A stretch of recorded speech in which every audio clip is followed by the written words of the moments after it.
How COVID shots suppress your immune system Part 2.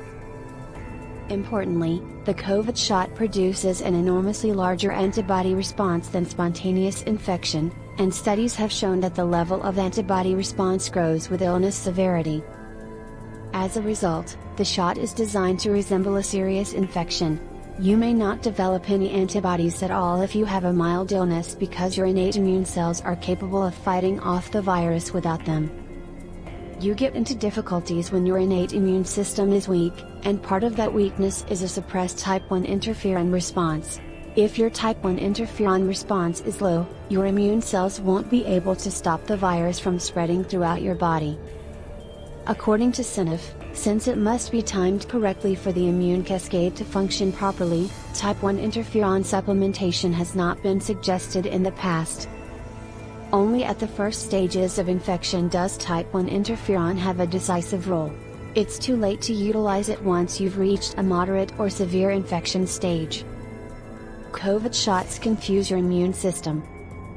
The COVID shots, according to Seneff, are so abnormal that your immune system doesn't know what to do with them.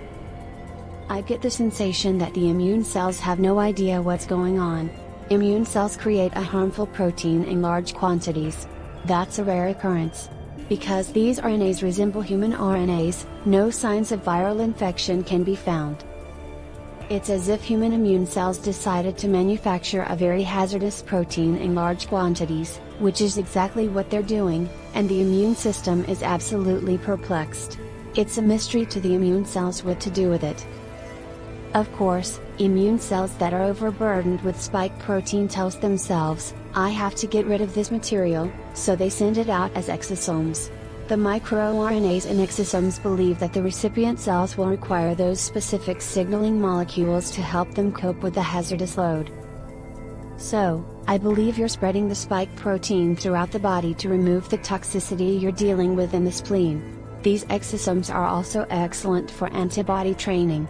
An excellent article showed that exosomes release spike protein in their membrane, which is the exosomes outside. The spike protein is exhibited there because it permits immune cells, specifically, B cells and T cells that need to get up close and personal with it, to figure out how to shape their antibodies. The antibodies are shaped to resemble the harmful protein that is exposed on the exosome's surface. The exosomes elicited an antibody response after about 14 days of the second jab. According to the researchers, the exosomes played a significant part in the adaptive immune system's severe antibody response, which was produced by B cells and T cells. However, I believe that vaccination operates in such a way that there is no other game to play except making antibodies. It's the only way you'll be able to stop it. It's a dangerous protein that these immune cells are producing and releasing, and the only way to halt it is to make antibodies. They are attempting to produce a large number of antibodies that will bind to the harmful spike proteins and prevent them from entering through the ACE2 receptor. Antibodies are in charge of this. Initially, they do an excellent job. They do, in fact, protect you against disease. Unfortunately, the antibody levels drop swiftly and dramatically. Antibodies that exacerbate disease rather than fight it are also present, and their levels diminish at a slower rate than protective antibodies. As a result, after a few months, you have a negative immunological response. To put it another way, you are now more susceptible to infection than you've ever been. Seneff explains it this way. There's a threshold when the enhancing antibodies outnumber the protective antibodies, and that's when you get the antibody-dependent enhancement, ADE, that's been shown with previous coronavirus vaccinations in the past. We're currently looking into the COVID jabs to determine if that's the case. There's a little proof here and there, but it's not definitive. The importance of cytotoxic T cells. Seneff and McCulloch discovered a Chinese study that followed the effect of the COVID vaccine on the immune system over time after the India study alerted them to the interferon problem. They noticed that the infection increased the number of CD8 plus T cells, which are crucial cytotoxic T cells that kill infected cells. The CD8 plus cells, as noted by Seneff, are an important aspect of the resistance against SARS-CoV-2. CD8 plus T cells were significantly increased in response to spontaneous infection, but not in reaction to the COVID shot. Post-jab, they also discovered type 1 interferon suppression.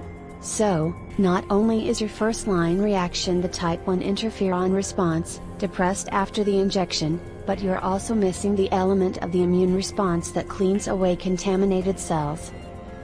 The microRNA that influences myocarditis risk.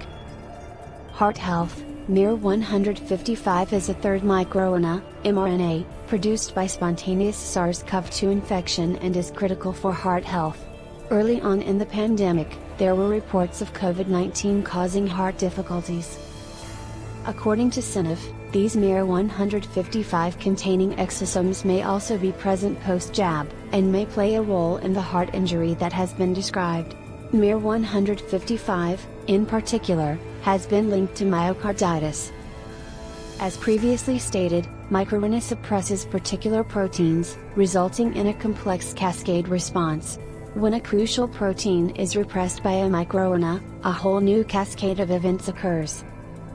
Why autoimmune problems may arise post-jab. The antibodies produced by the jab also contain a number of short peptide sequences that have previously been discovered in autoimmune disease-related human cells. Seneff elucidates. Kanjik has written extensively on the subject. She knows a lot about antibodies. SARS-CoV-2, spike protein, has a lot of similarities to human protein.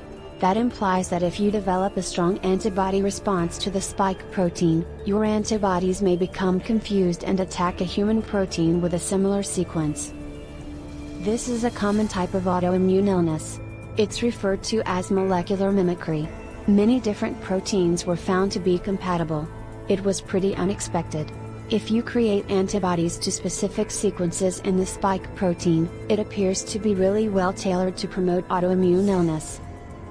Neurological problems in women. The injections are also linked to neurological issues like excessive tremors and trembling. Surprisingly, women are disproportionately affected by this adverse effect. Exosomes are involved once again in the mechanism. Seneff elucidates. I believe there's a solid signal for the hypothesis that those immune cells in the spleen are producing spike protein and releasing it in exosomes, which I'm promoting. Exosomes have been demonstrated to migrate along nerve fibers in Parkinson's disease investigations. They'll travel along the splanchnic nerve, connect with the vagus nerve, and then travel up to the brain, where they'll connect with all of the brain's nerves. When you look at the VAERS database, you'll notice that there are a lot of indications for a variety of things that indicate that different nerves are inflamed. For example, the COVID-19 vaccine has been linked to 12,000 occurrences of tinnitus, and that's just what's been documented. Tinnitus is a powerful indicator. Tinnitus is a condition in which the auditory nerve becomes inflamed. To produce tinnitus, you must travel all the way from the spleen, up the vagus nerve, and then connect to the auditory nerve. Then there's Bell's palsy, which is a facial nerve irritation. You're suffering from a migraine. Over 8,000 people suffer from migraine headaches caused by inflammation of the trigeminal nerve. I believe it also runs along the nerve fibers of the spinal column, which could be the cause of some of the paralysis cases they're seeing. People are experiencing a lot of mobility issues as a result of these immunizations. I believe there is a risk of producing significant disruptions to the myelin sheath, which we discuss in the paper. Again, complicated signaling is involved. The type 1 interferon disruption can lead to the myelin sheath issue. Again, something called interferon response factor 9, IRF9, is involved. This protein causes the liver to produce sulfatide, and this protein is reduced by the microRNAs I stated before. The only sulfonated lipid in the human body is sulfatide, an important lipid carrier. The majority of sulfatide is produced in your liver and then transported to other parts of your body by platelets, blood cells. Sulfatide is found in abundance in the myelin sheath. It's one of the things that keeps the myelin sheath safe. That sulfatide erodes in demyelinating illnesses, allowing the myelin to be targeted. Seneff believes that these inflammatory exosomes cause considerable myelin damage as a result of the COVID vaccine. Although some jab receivers endure acutely catastrophic repercussions, this harm does not always manifest itself right away. A demyelinating disease could take 10 years or more to develop.